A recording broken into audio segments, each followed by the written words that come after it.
કે y² વાળું પદ શોધી અને y નો સહગુણક લખો.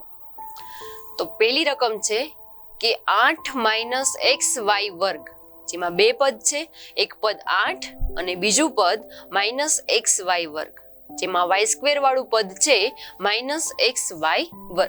તો અહીંયા લખીએ કે y² વાળું પદ જે છે -xy². હવે આ y² નો સહગુણક જે થશે -x, તો કે લખીએ સહગુણક બરાબર -x.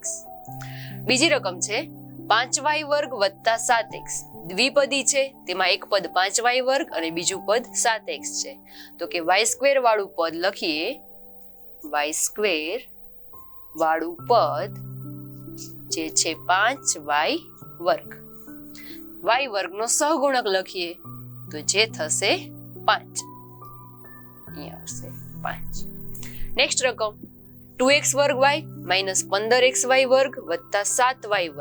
આ ત્રણેયમાંથી y² વાળા બે પદ છે, તો અહીંયા બંને પદ લખીએ કે y² વાળું પદ, પેલું પદ છે -15xy² અને બીજું પદ છે 7y².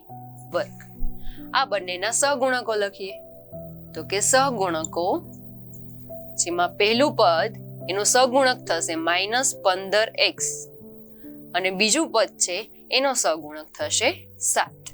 આ થશે આપણો જવાબ.